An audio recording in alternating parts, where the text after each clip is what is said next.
The Orlando Magic lose a tough one to the Houston Rockets in a game that they had controlled well into the third quarter. We'll go over the box score to see what happened in that third quarter and to see if the Magic can build on this. This is the Orlando Magic Nation, your source for all things Orlando Magic on YouTube. For Magic fans, by a Magic fan.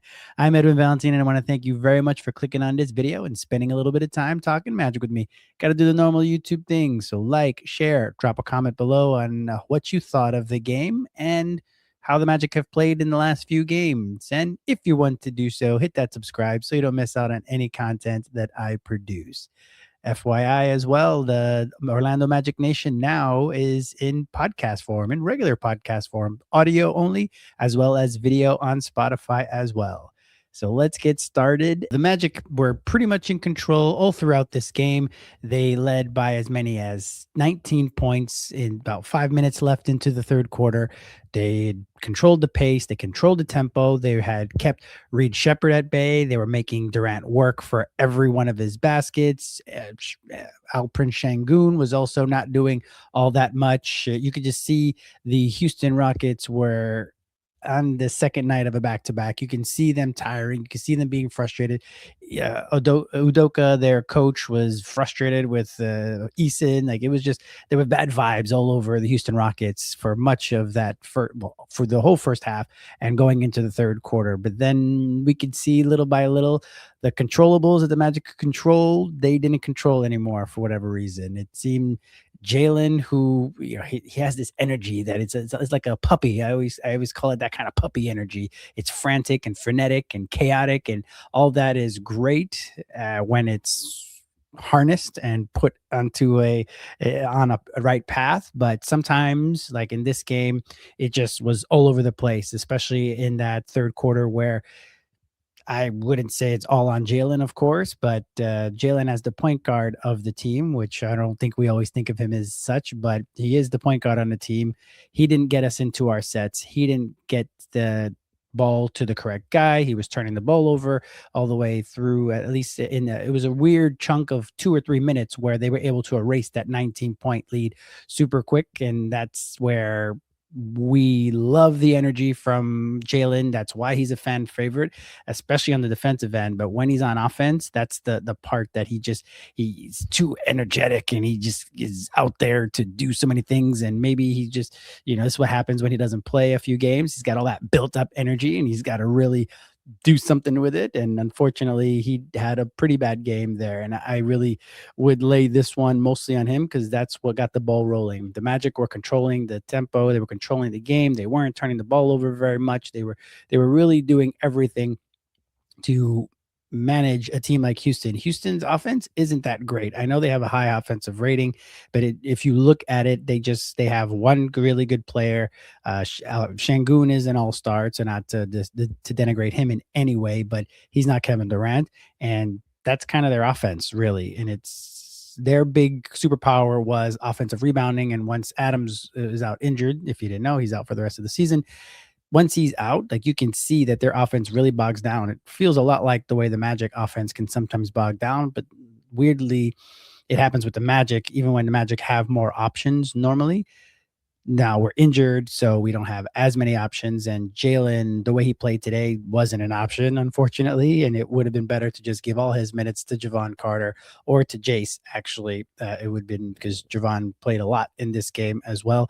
So it would have been better probably to just give those minutes to Jace, because the way Jace plays, he plays within himself. He's not too chaotic, and unfortunately, we got one of those energetic performances by Jalen, but the energy wasn't focused in the right direction. So let's see if we can look at the scores here. So if you can't see it, I'm trying something new here, so let me know what you think.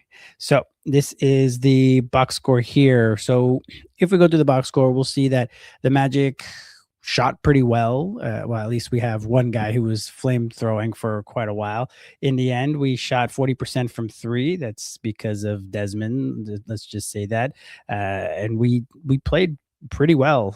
For us to lose a game like that after controlling much of it is quite disappointing. And it's just adds to the disappointment for the year. These are games that 2 years ago we probably win just because we would outwork a team or we would suffocate them more.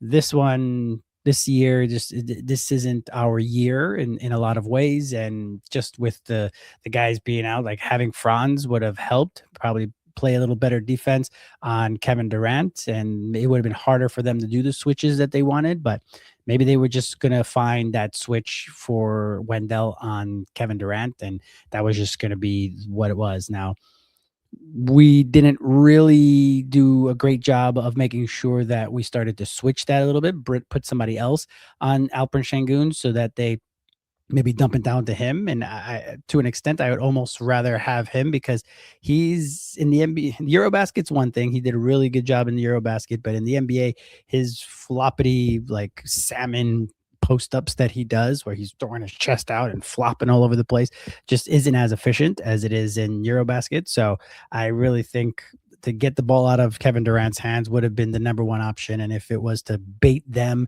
to get the ball to Şengün, I would have rather that because Kevin Durant was missing threes much throughout the game, so that we got kind of lucky in that respect. Because if not, the game would have been closer earlier, and maybe the Magic would have got blown out if Kevin Durant was hitting from three. But I'd rather have him. I'd rather have Şengün take the whole shot clock to spin, move, flop, flop, flop, than having KD at the top of the key, kind of one-on-one going up against Wendell. And Wendell did a pretty good job. Like it can be frustrating watching them do the same play over and over and over and over again, but it worked for them, and Wendell did a pretty good job of making him work. That's just the reality of the situation. Now, people always talk about how Paolo doesn't play defense, but if you notice, they were making sure to get Paolo off of KD because KD was having a tougher time with Paolo because Paolo's a bit quicker than Wendell. So again, we're seeing that the narrative and the people that, as Desmond said, people in their basements that that are talking about basketball, you can see that they're not necessarily thinking of the strategy of the game. They just look at the box score and they want to say whatever and talk a bunch of crap. But really, as you can see, Paolo was the primary defender on KD at the beginning of the game, and he was not hitting like he did at the end of the game with Wendell on him. And it just is a fact. It is what it is.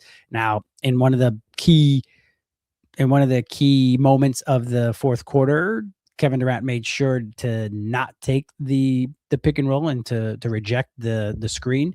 And Paolo was going into the screen expecting that there would be the screen, and with the rejection of it, then KD was able to start he rejected it, so he started to go down the lane basically, and was able to find Şengün for the finish there. So it, that's what happens when you have a top 15 player all time in Kevin Durant, or however top whatever he is in the NBA history. That it's just the way it is. Sometimes you have great players making great plays, and it is what it is. But Paolo was the primary defender when he was struggling, and they found the way to make sure to get Paolo off of him. So for all those that talk about Paolo's defense, you can stick it. You can see that NBA players and NBA coaches are making sure to get Paolo off the primary defender, off as the primary defender, because of the way he's been playing defense, definitely at least since the All-Star game. And I think that's the frustration for us as Magic fans, is that we see how he can play such defense. He can play defense pretty well, and for us, it's a bit of a disappointment because we don't see it all the time. But it kind of is. It kind of is what it is. The motor isn't always running on high for whatever reason, but either way, we see that it can be done, and from now to the rest of the season, I think we're going to see that from Paolo. So we should be happy about that. That was an aside. Now to the box score here. So Tristan started again. So even with Jalen coming back, they kept Jalen off the bench. So the Magic are doing this thing where starters that are coming back from injury are now going to be coming off the bench, which is interesting. I don't see it as a problem.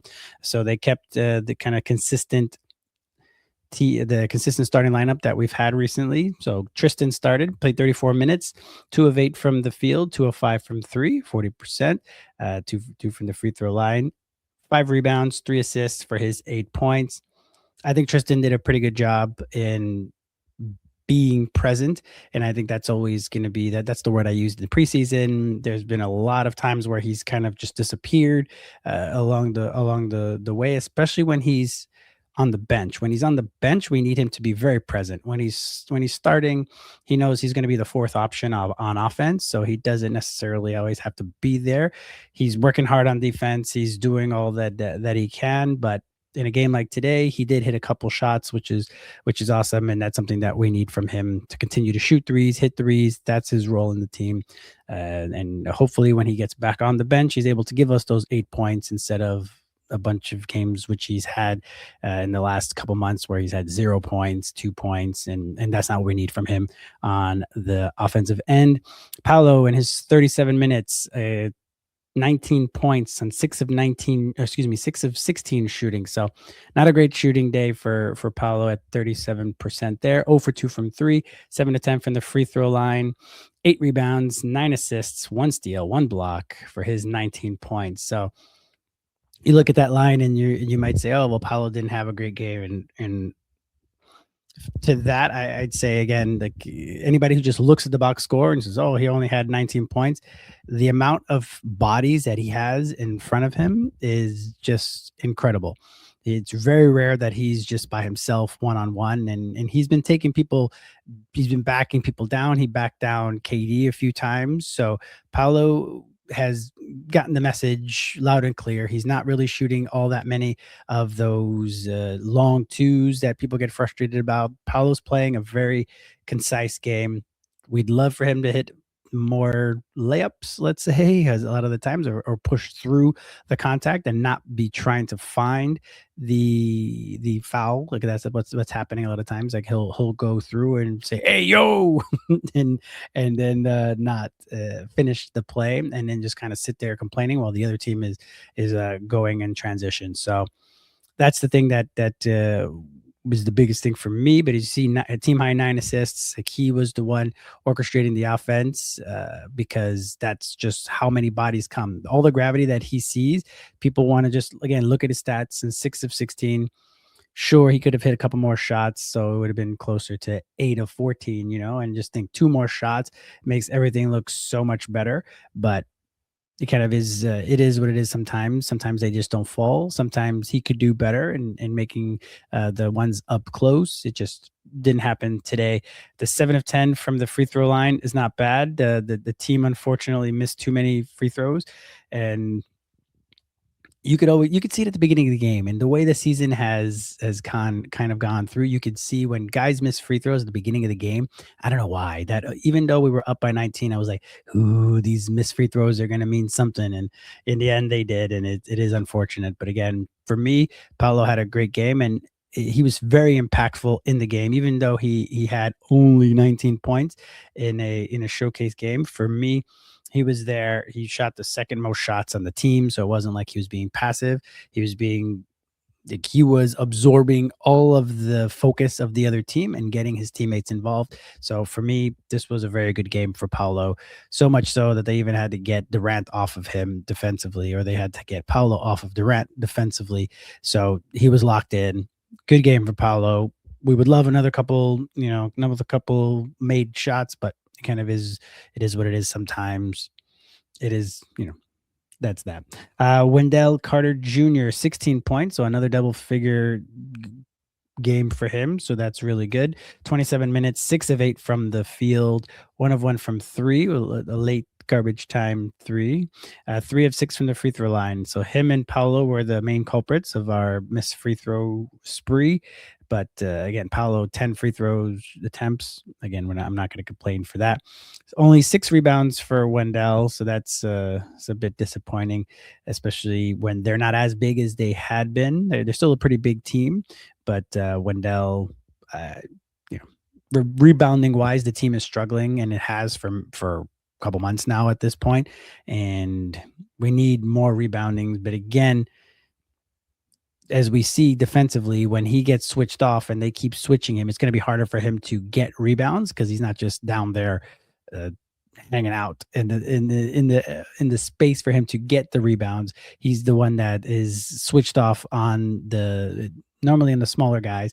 This time it was on Kevin Durant, and KD was just working him, unfortunately. But that's what KD's done for 15, 18 years now, 19 years, however many years he's been in the league. So I think that's something that it is disappointing, and we want more from Wendell, but he's he had a team high in offensive rebounds when the Magic were out rebounding the Rockets. Man, the Magic did everything they needed to win this game, and it just slipped through their fingers once the turnover started. So, yeah. So Wendell, 1 assist for his 16 points.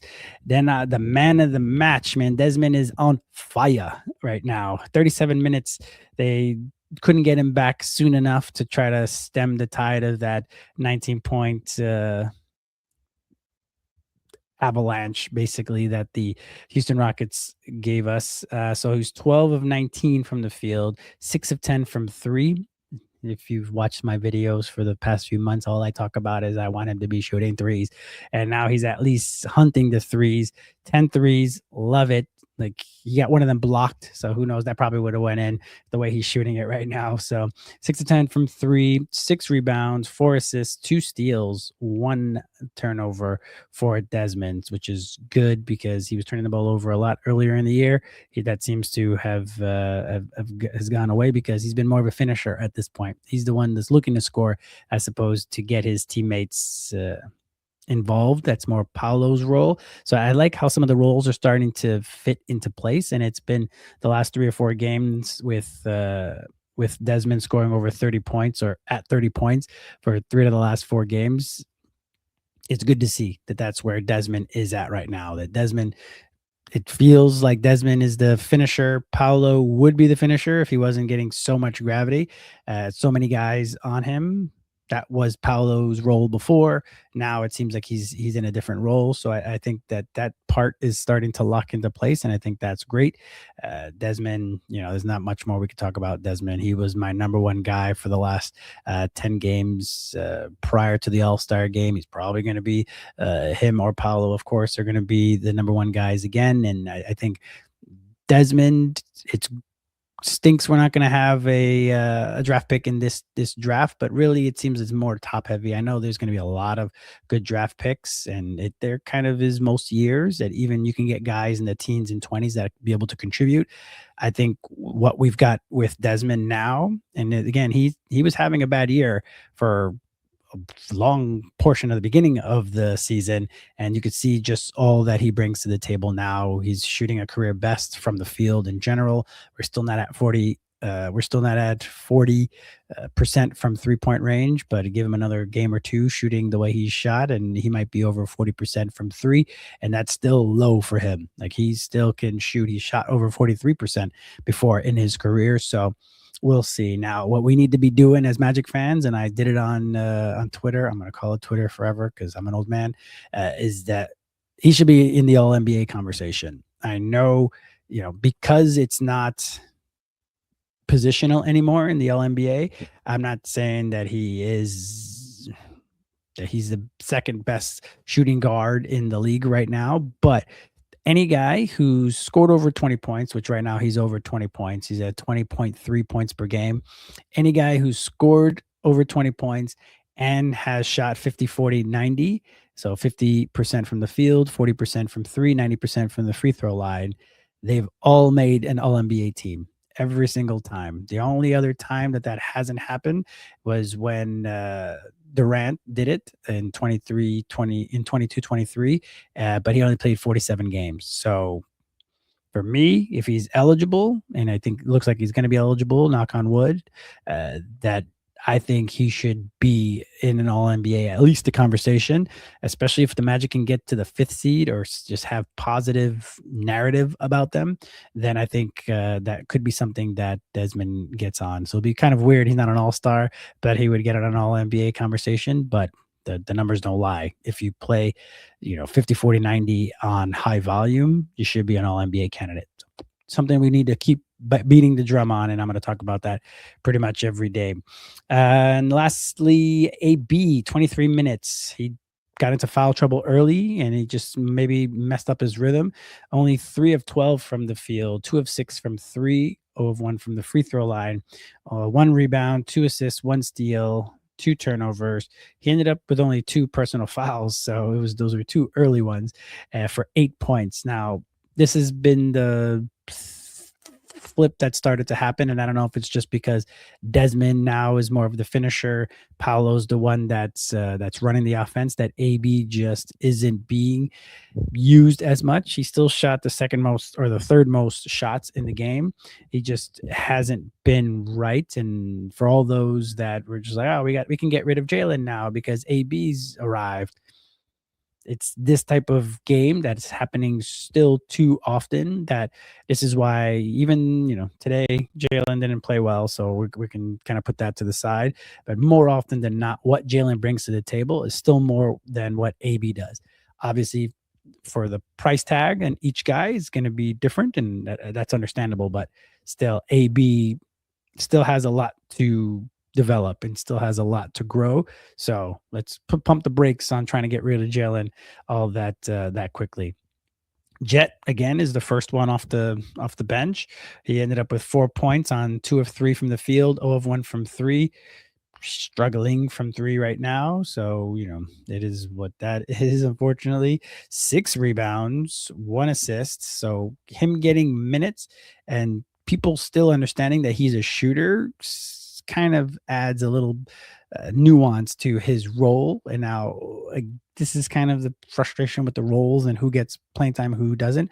All of a sudden now Jet is in the rotation and getting meaningful minutes and being the first guy off the bench. Like, is that because Franz is out and Noah isn't showing you enough defensively? Because probably would have helped to have Noah's defense, even though Jet wasn't the one getting hunted throughout the course of the game.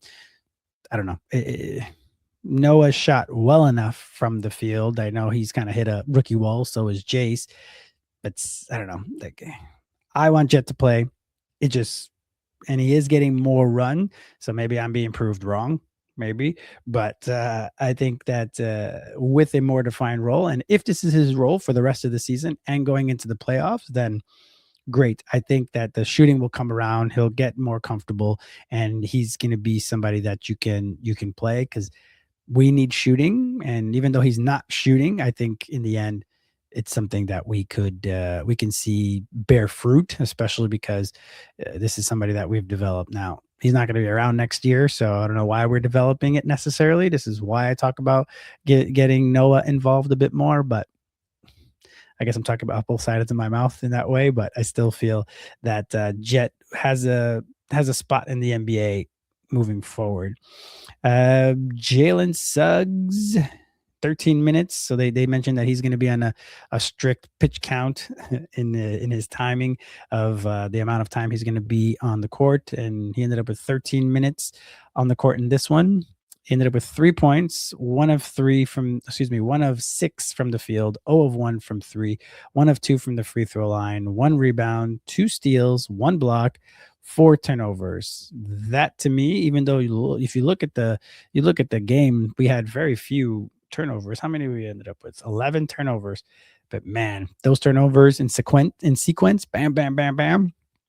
Like what happened in that third quarter, I think it was 5:04 left in the third quarter. We were up by 19. Things were rolling along. Paolo had just gotten that breakaway dunk, so everything was going our way.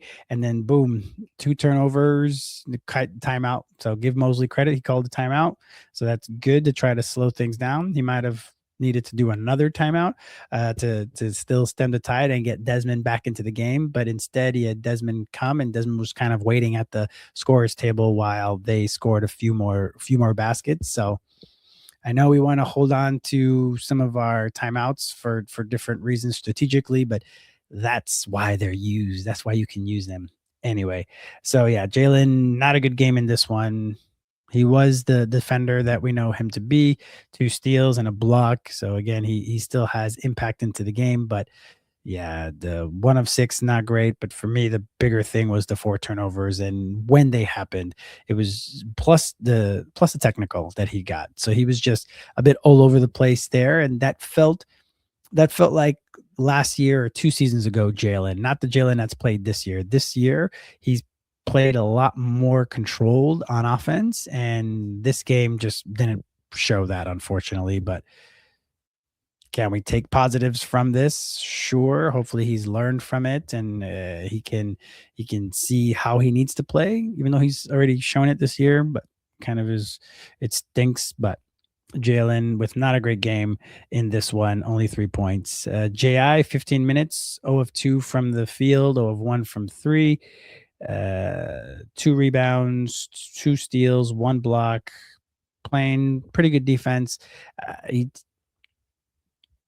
Ji playing these games, it's not a bad thing, of course. He's somebody that we've invested a lot of time in. He can play pretty good defense still. He had a big block. That block that he had was on a drive by KD trying to slam it home. He was able to come up with a huge block on that one. So Ji still can function on this team on the defensive end. It's just there was a time like during that big run that Ji took a shot. He was mid range there, kind of wide open for a reason. So again, I get when somebody's wide open, it's like, oh, that's a good shot. It's not, especially when you're like, who's the one taking the shot? I'd rather Paolo with a grenade from three, which he shot much better in the last month or so, than Ji shooting a mid range jumper. Like if he's gonna drive the ball, great. If he's gonna dunk the ball, sure. Like any of those other options would have been better than him getting the ball. You can see he was like, oh, what do I do? And then I'm gonna shoot it. You were so wide open. You can drive to the basket, maybe get fouled. Not that you're a great free throw shooter either. Get the ball back to whomever, anyone else on the court. But I think that's where some people would say, "Oh, that's a good shot." I'm sorry, I don't believe that at all. It's Ji should not be shooting the ball anymore. For me, the rest of the season, Ji unfortunately hasn't shown that he can be trusted to shoot. So putbacks, great, dunks, great. That's about it, really, at this point. Play the great defense that you can play. That's his role. That's what it is. He shouldn't be shooting any more jump shots. So that's that. So JI 15 minutes, no points in this one. Jevon Carter though came in and he was locked and loaded. He had no problems taking the shots off the bench, and that's something that we need, especially if AB and Tristan are starting because of injuries. We need guys off the bench to really just be ready to shoot. We know Mo is that person, so we need somebody else. And if Jevon Carter is going to be that guy, then that's great. 22 minutes, 14 points, 5 of 10 from the field, 4 of 9 from three, getting threes up. Wonderful. 44%, even better.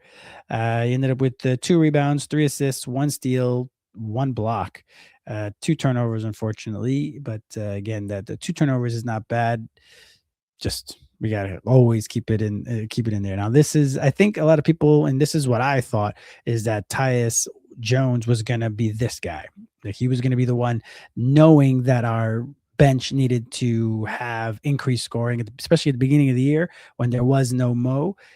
Just Tyus to be that guy to shoot threes, to just really impact the game in that way. He would have, and if he was in this game, he probably would have had 4 or 5 assists, but he would not have shot 4 of 9 from three, 5 of 10 from the field in general. So that, I think, is the benefit of having a scorer for this team. The role we need on this team right now is a person like Jevon Carter. And again, there've been a couple times he was put on, even Kevin Durant at one point. Kevin Durant or Jabari Smith? It was Jabari Smith, I think. He was switched off on, and he was in his jersey, and he ended up just they ended up just taking a long shot and missed it in the end. So this is Jevon Carter is exactly what the Magic need in a point guard. Even when he's a bit smaller, he still has the tenacity and the defense, which he was all defense in West Virginia.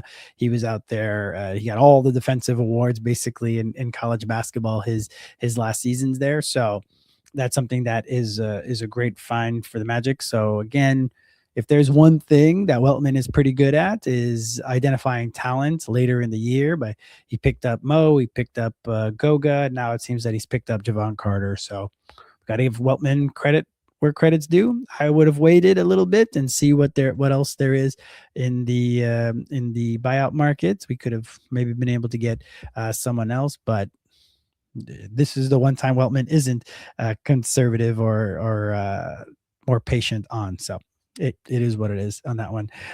Mo, 15 minutes, 3 of 4 from the field for 6 points, 0 of 1 from the 3-point line. And this one, 3 rebounds, 2 assists, 2 steals.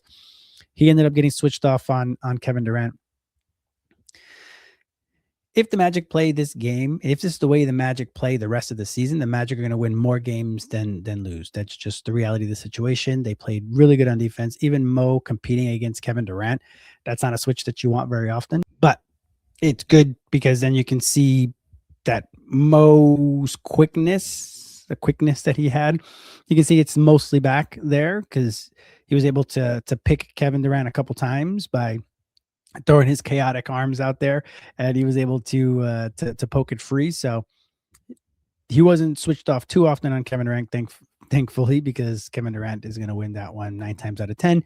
But Mo did a really good job defensively, I feel, of being able to hold up, and that's why hopefully in the offseason the Magic are able to upgrade at center, or like I say all the time, a guy who didn't even get to get onto the court. I always feel that we should start Goga, have Wendell be our backup power forward, so we don't have to play Ji. I feel Goga does well enough with the starters, and we see it in a bunch of the advanced stats that he's able to hold up well enough. I think that's what we should do, but who am I? I'm not on the team, unfortunately. So if we look at the final stats, 46% from the field is not wonderful, but still that definitely should have been good enough to win this game because of how we were playing.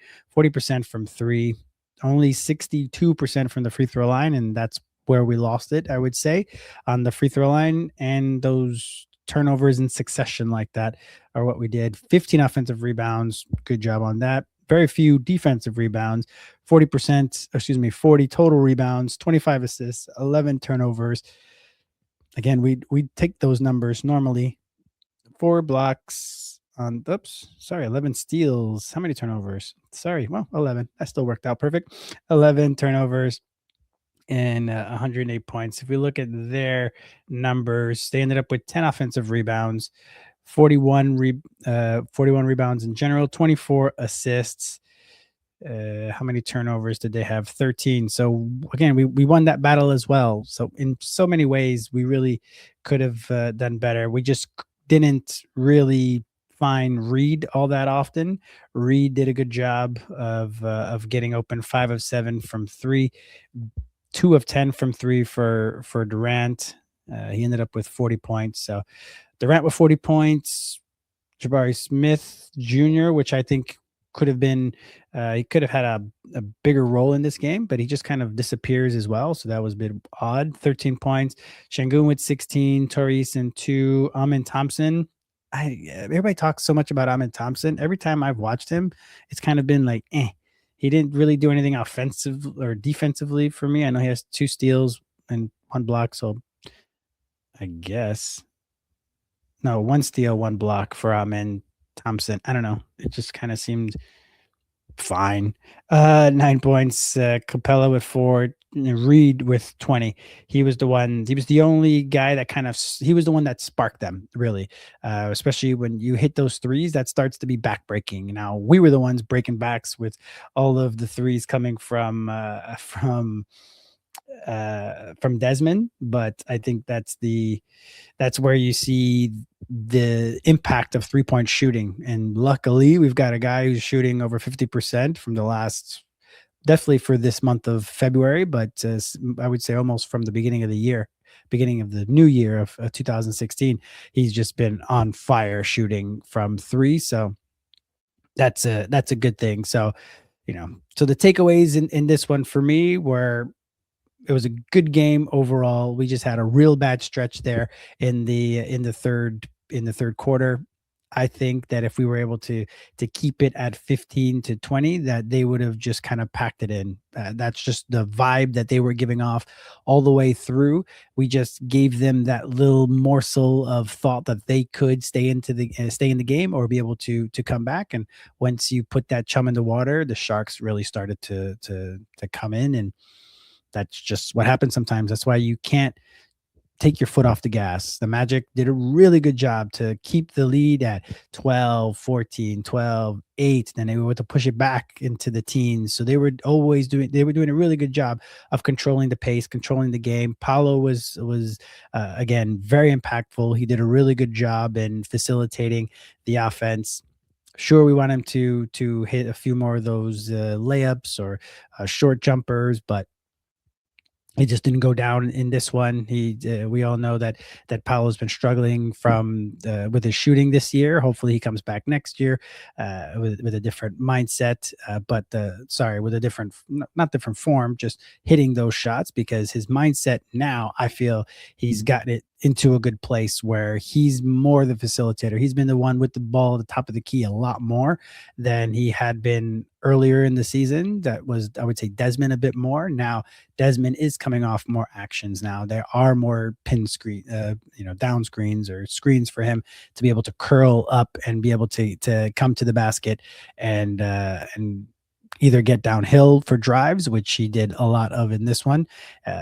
He would already be at least over 50% from the field. Desmond would, if Desmond wouldn't get blocked so often in his layups, if he would shoot more of the mid range, which he has been doing a lot more of. So you see so many good things are starting to pile up. And as we've talked about, at least we talked about earlier in the year, we wanted they were talking about stacking wins or stacking days. And there's certain things that have started to stack along the way that feel like we're turning the corner. We're turning the corner. Let's never talk about getting healthy, because it is what it is. We are the team that we are. We get the health that we have, but with the guys we have enough talent. So it doesn't matter. It all depends on role, right? Like Wendell Carter Jr. could score. We see he can score, but that's not his role. His role is to be a defender, rebounder. Every guy in the NBA who plays in the NBA can score. It's all about what role you fit into, right? So now AB, when he's not scoring, what's his role? Is he going to be the point of attack the point of attack defender that we hope him to be? He hasn't been that always, but he needs to be a knockdown shooter, a 3/D. That should be what he does. And they've taken the ball out of his hands a lot. As we've seen, Paolo's been the initiator on offense. And even though that's something that he doesn't necessarily want to do, that just seems like that's his lot in life. So he's going to have to suck it up and do it. So that's what it is. So it feels like the roles have been more defined, and we'll see what happens when Franz comes back. I think that he might eat in a little bit into Desmond's role as the finisher. But if Paolo's going to be the facilitator, which is what's happened so far post All-Star break, he's been able to get himself involved. He's been able to get all his teammates involved, and we just got to start continuing to hit those threes. So we don't know if Desmond's going to continue to shoot like this. If he continues to shoot like this, he's going to shoot himself into the All-NBA conversations. But a lot of things were great in this game. I know it stinks. You go into social media and everybody's going to be, woe is me. We suck. We suck. We suck. We don't suck. The Magic are a good team. We haven't played well in many stretches throughout the season. We've been really down energy-wise for some reason, or I don't really know what that is about, but for whatever reason, I think that's our biggest weakness right now. It's consistent energy. Now we've played with good energy this since the post All-Star break. We have a big game up next against Detroit, and then we have another couple games that we need to bring that energy, because we're playing against teams that are under 500, but we need to have energy. If we have the energy, if we play this game, the game that we played yesterday, if we play that against Detroit, we're gonna win, because Detroit doesn't have the option of freaking Kevin Durant or even Alperen Şengün. Sure, Duran is playing better. Cade is played better, but if you look at his numbers, at least his true shooting and his shooting numbers are not even as good as Paolo's, and everybody kills Paolo for his shooting, right? So that's something that we can need to continue to build on. So it's a tough game. It stinks that we lost this one. Another winnable game, and if anything, we're still building these scars for playoffs. In which I know I talk a lot about the playoffs, but that's what the Magic season is going to be really graded on. If the Magic are able to get to the conference finals, even after the struggle of a season that we've had, I think that it will be a big success. So this is another one where we were disappointed. Hopefully we're able to come back, and most times when we're disappointed, the Magic have been able to come back and have another good game, or at least a good effort. That's all that matters, is the effort, and that's what we care about as fans, really. Yes, we want to win, but we really care about the effort, and the Magic showed the effort in this one. They showed so many good things. They just had a bad stretch there, and they lost also to an all-time great. So kind of is what it is. But the Magic, I've said that a few times in this game, in this one. I don't know why I've latched onto that saying, but we'll see how the next game goes.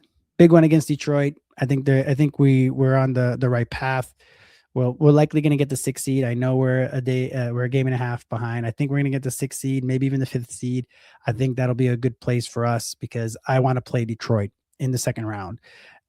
I want to play New York. If I had my druthers, I'd be great with New York in the first round and then Detroit in the second round, because I think we match up well against those two teams.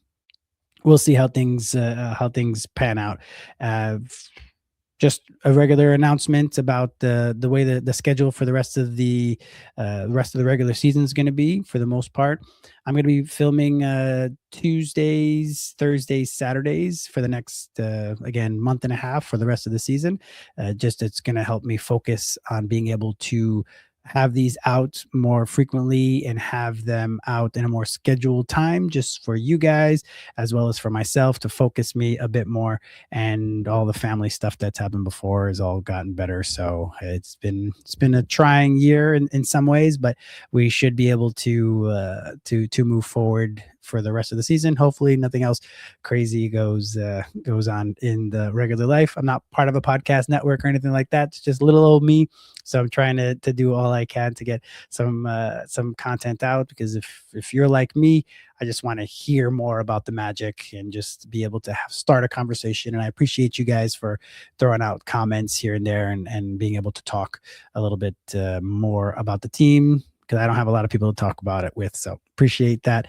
So again, Tuesdays, Thursdays, Saturdays for the next few weeks until we get to the postseason, and then whenever the games happen, I'll be talking about them then. Just as always, do all the YouTube things, like, share, drop a comment below on how you felt about the game, and what are you thinking about the next few weeks prior to the playoffs, and who do you want to play in the first round of the playoffs.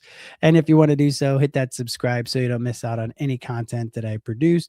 And also, just one last thing as well, if you'd rather listen to these podcasts, so they're now all up on all the audio feeds, on podcasts, anywhere you find podcasts, we're now on. So that's another project that I've been doing. So all my archives are on there, so you can listen to any of the player profiles that I did in the off season, a bunch of the game breakdowns that I've done along the way. So feel free to do that, and all the subsequent videos I'm producing will also be in audio form, so you can check that out as well if you'd rather just listen to it while you're at work. So again, I appreciate you very much for clicking on this video, spending a little bit of time talking Magic with me. I hope you're having a great day.